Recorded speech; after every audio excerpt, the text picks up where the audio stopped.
point of order, Mr. Chairman. I made the motion duly seconded, Mr. Chairman. Kasi nga kung To subpoena, Mr. Chairman, today, Mr. Chairman, I'm asking it today because they said if that will help us, okay. Any second? Second, it was already seconded, Mr. Oh, there's a motion and there's second. The motion is approved. Then let's Thank you, continue Mr. with Chairman. the questioning. Mr. Chair, sir, kasi yung 5 minutes ko, maraming sumingit. Last na lang, isa lang. Hindi, Very kasi wala, maiksi. hindi na makakaano itong mga kasama natin. With the permission of Senator Tulfo. Senator Tulfo, maiksi lang. Maiksi lang. Ha?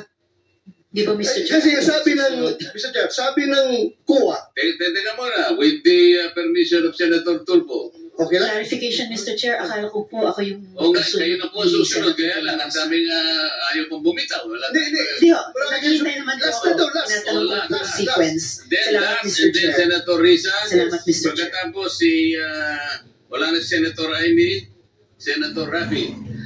Yeah. Thank you, Mr. Chair. Mr. Chairman,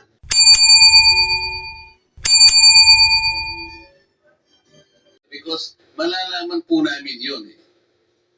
In the end, they will be confronted with the reality na nagsinungaling po kayo dito. Kaya sinasabi namin kanina pa, yung totohanan lang. So, wala kayong in-split na contract? Wala po, Your O Honor. sige, tingnan natin. Senator Yeah, Mr. Chair, according to records, ma'am, you have 58 flood control projects totaling to 5.022 billion. So, siguruhin po ninyo na out of the 58, walang lampas sa 300 doon. Otherwise, 58 flood control projects.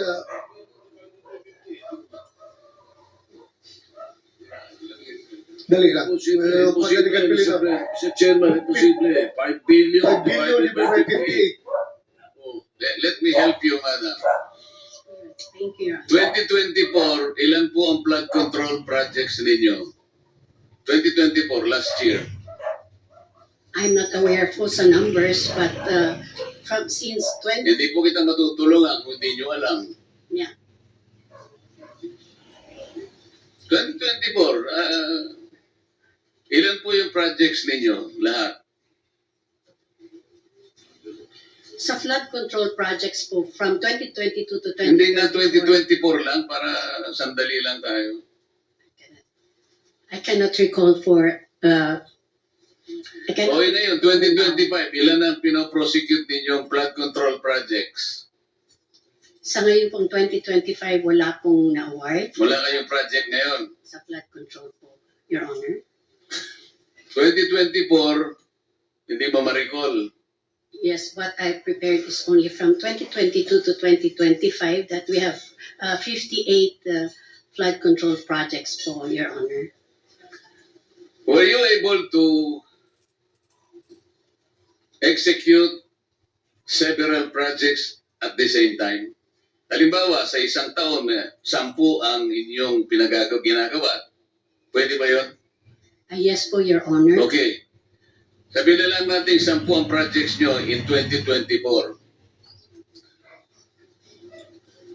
Ilan pong technical people ang hawak ninyo to dedicate them sa 10 projects which you are executing all at the same time? We have several people po. I'm not talking about several people. I'm talking about technical people and technical equipment. Each project must have dedicated personnel. Project A, for example, meron kang 5 na engineers dyan. Iba-iba ang katungkulan yan. Hindi mo pwedeng gamitin yon sa ibang project. Yes, we are. O, 10 yun. Sabi kanina, inawin mo, there are 10 simultaneous projects being undertaken by your company. Ang ibig mo sabihin, kung 5 tao yon, meron ka 50 engineers. May organizational chart po na nakalagay doon. Madam, I'm not talking of the organizational structure. We're talking about your ability to execute 10 projects at the same time. Lalong-lalo na, iba nasa Mindanao, yung iba nasa Cebu, iba nasa Baguio, isa sa Batangas. You cannot do that. Otherwise, magsisinungaling ka dito. Kasi malalaman po natin ito. Kaya ganito yung pagtatanong namin para makita natin. Kasi kapag sinabi mong you can execute 10 projects in 1 year, kailangan mong magkaroon at the very least 50 engineers. Kasi ang gagawin ninyo, yung nakadedicate sa Project A, yung din ang Project B, Project C, hindi po pwede yun. Sa kontrata po at sa batas, hindi pwede yun. So kung meron kang 100 engineers sa pool mo, bayaran mo lang ba ng 100,000 isa, you will have an overhead of about 10 million per month. Hindi kakayanin ng isang kumpanya yun. So lilitaw po at lilitaw. Yun po yung tinatanong ni Senator Bato. Sir, continue. Mr. Chair, 58 within 3 years.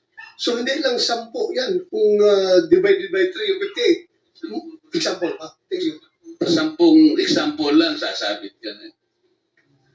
Yes, thank you, Mr. Chair. With the indulgence of the gentleman from Davao, Mr. Chair, may we invite the Government Procurement Policy Board or GPBB? Kasi po, Mr. Chair, dito po sa listahan na hawak ko rito, isa si MG Samidan Construction na sinasabi sa GPBB ay may poor, unsatisfactory CPS rating.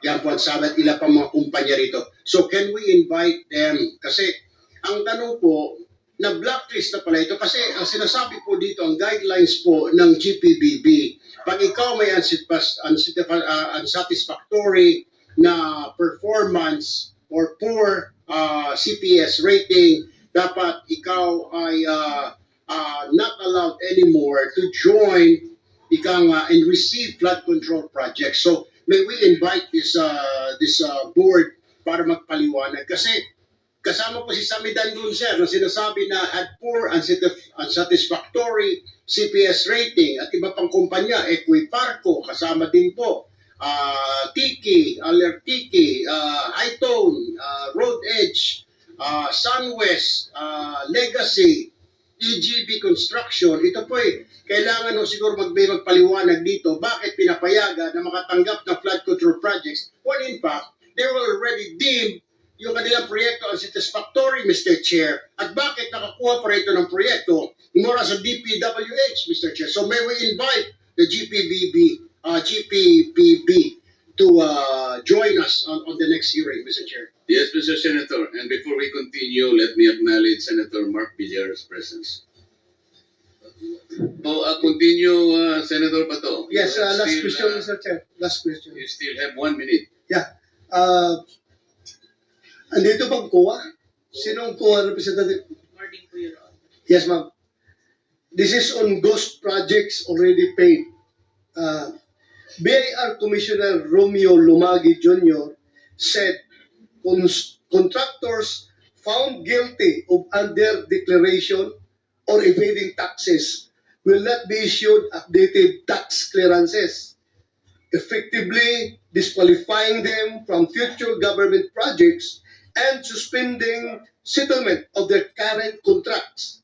He addressed reports on ghost flood control projects, which the government had fully paid for and declared as completed, but which, upon subsequent verification and validation, were discovered to have never been actually constructed or physically undertaken.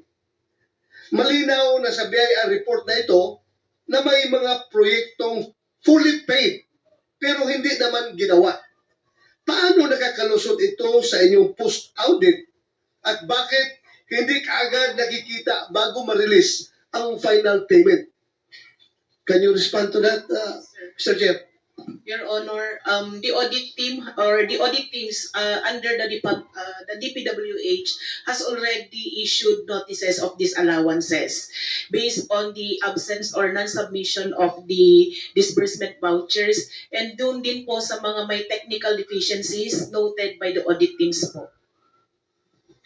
Yun nga. Itong mga project na ito nga, na verified, validated, na ghost projects talaga, hindi ginawa. So ano nga napapil ang kuha dito? Hindi ninyo ito nakita. Kasi sabihin mo, granting na post-audit ginawa ninyo. Pero ito fully paid na eh. So I will presume na Yes, po. nagkandak na kayo ng post-audit dito. Meron na po, Your Honor, hindi po siya na post-audit, kaya po nag-issue na po si auditor ng notices of disallowances para doon po sa mga projects na yun, Your Honor. At doon sa mga hindi po sinubmit na disbursement vouchers po. Are you happy with her answer, Senator Bato? That I'm not satisfied, Mr. If Chair. I may I'm not satisfied. provide po, Your Honor, for... Ang tinatanong niya po, Madam, yes po. paano niyo inaudit yung ghost project? Yes, Your Honor. Doon po sa case po kasi ng Bulacan, Your Honor, marami pong hindi na-submit na disbursement vouchers. So, hindi naman, kahit several... Ang ibig niyo sabihin, nagdidepende lang kayo sa mga papeles? Sa hindi po, Your Honor. Kaya nga po, dahil hindi po sila nakapag-submit, nag-issue na po ang audit teams ng notices of disallowance. Hindi, kayo, mahirap, Mr. Chair, mahirap na puro lang tayo notice of disallowance na klaro-klaro na ito na ghost project. Yes, Wala- Your wala- Honor. wala pa- Yung hindi po kasi pag-submit ng account, sir, or yung disbursement vouchers, pwede pong kasuhan din yung mga persons liable na hindi nag-submit doon sa... Hindi, huwag mo muna akong huwag mo akong dalhin doon sa mga papel yan, mga disbursement na yan. Kuha, kung mag-post-audit kayo, di ba pupunta kayo sa area, tingnan nyo kung saan ang project. yes po. O ngayon, hindi nyo nakita. Ano, hanggang kuha lang kayo, hanggang disallowance lang kayo? O hindi nyo nakita. O ano ngayon? Hindi ba papilin nyo yan as commission on audit?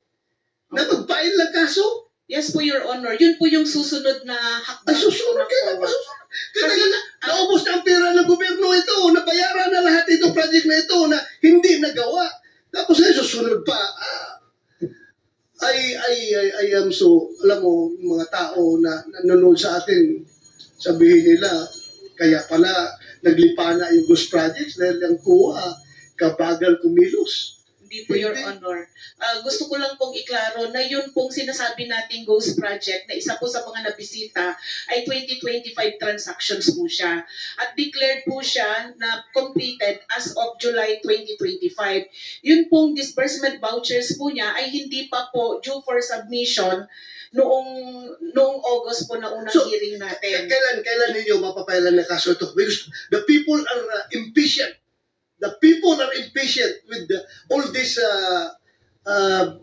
corruption na Yes, nangyari. Your Honor. Kailan nyo na-file? Can you give us a... Ganito po siya, Definite Your answer? Honor. Opo.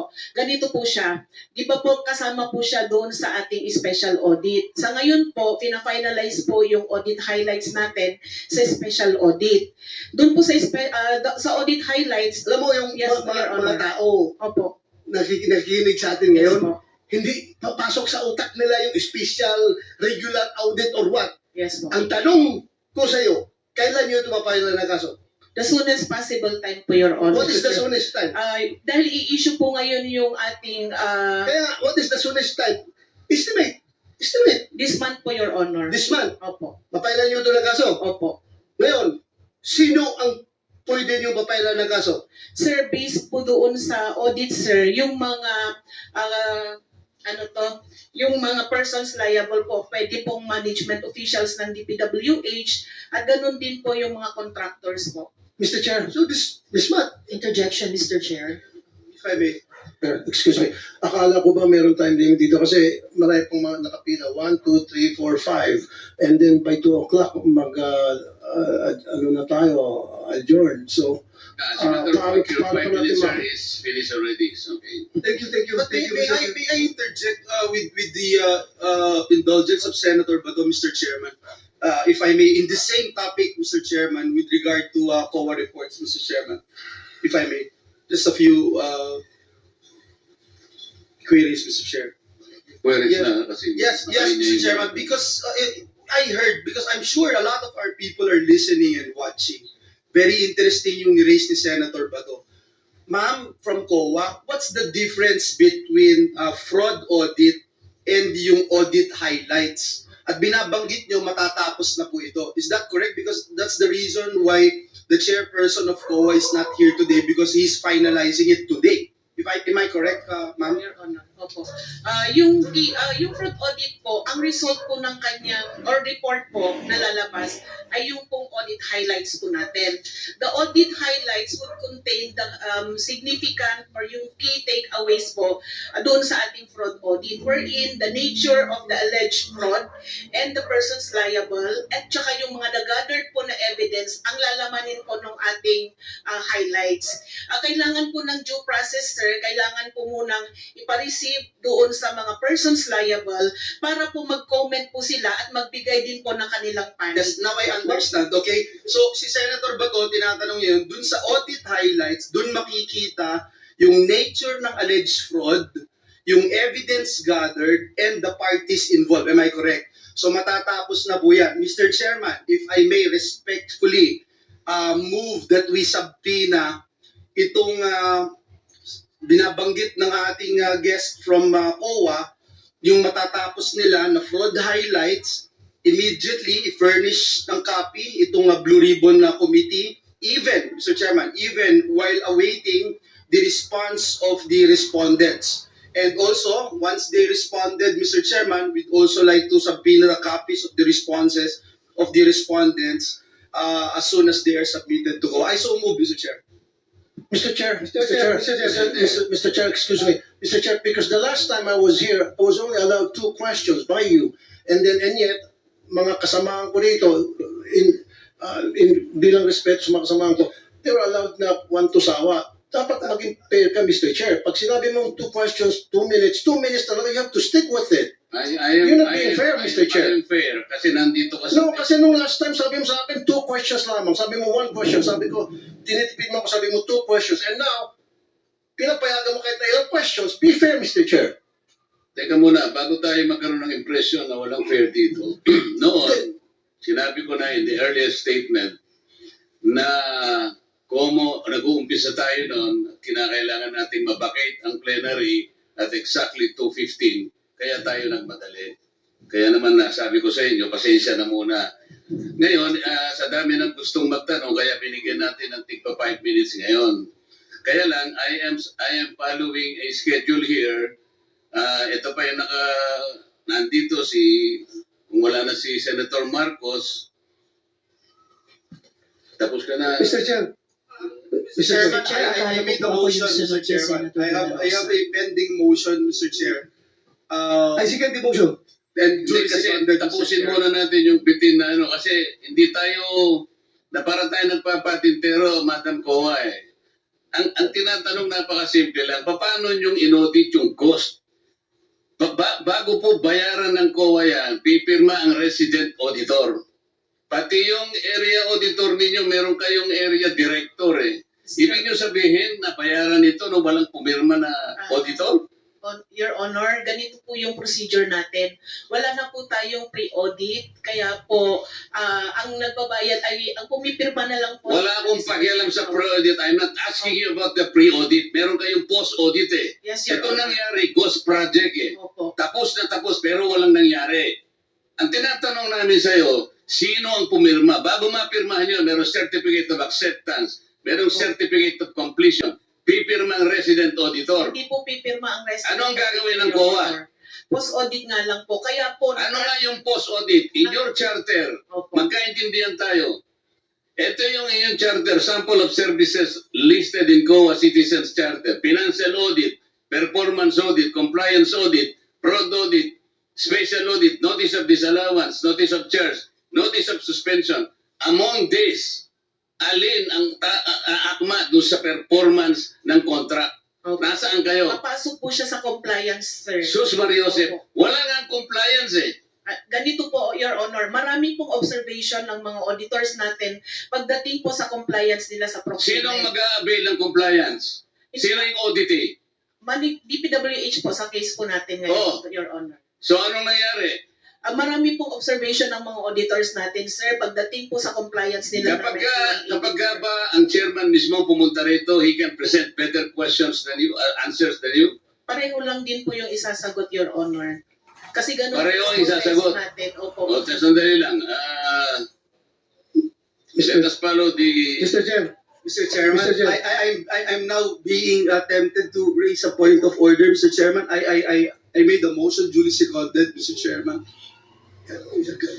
Kasi nga kung To subpoena, Mr. Chairman, today, Mr. Chairman, I'm asking it today because they said if that will help us, okay. Any seconds? Second, it was already seconded, Mr. Oh, there's a motion and there's second. The motion is approved. Then let's Thank you, continue Mr. with the questioning. Mr. Chair, sir, kasi yung 5 minutes ko, maraming sumingit. Last na lang, isa lang. Hindi Very kasi maiksi. hindi na makakaano itong mga kasama natin. With the permission of Senator Tulfo. Senator Tulfo. Tulfo, maiksi lang. Maiksi lang. Ha?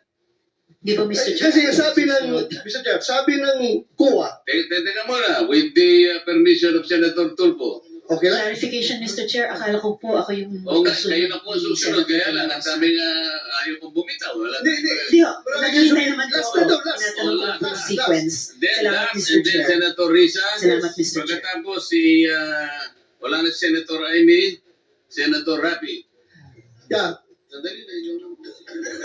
Thank you, Mr. Chair. Mr. Chairman, considering that this representation is part of the leadership, Okay. Priority. Okay. the list of Last question, then Senator Risa. Wala na si Senator Marcos, Senator Joel, Senator Rapi, Senator Robin, magkano? Senator Robin. And then Senator Mark. Okay, in that order. Thank you, Mr. Chair. Proceed, sir, proceed. Ma'am COA, sabi mo kanina, kaya hindi pa kayo nakapag-file ng kaso dahil itong mga ghost projects na ito ay 2025 nangyayari. Am I correct? At you need time para Sir, for Makapagpel ka. clarification, isa po doon sa mga ghost projects na na-mention, sir, ay 2025. Pero sa iba po, hindi ko po masigurado kung anong taon. okay, ganito. According to COA Annual Audit Report 2023, 2023 ito, it was observed that various infrastructure projects with aggregate cost of 5.716 billion were declared as 100% complete. On the report on publicized government programs, projects, and activities, and project status monitoring reports of DPWH implementing offices despite the deficiencies or defects noted upon actual inspection and validation thereof. Ibig sabihin po, sa regular annual audit ng COA, nakikita na ang mga mali-maling report ng District Engineering Office ng DPWH. So itong mga 2023 na mga problema, wala pa kayo na-file ng kaso nito?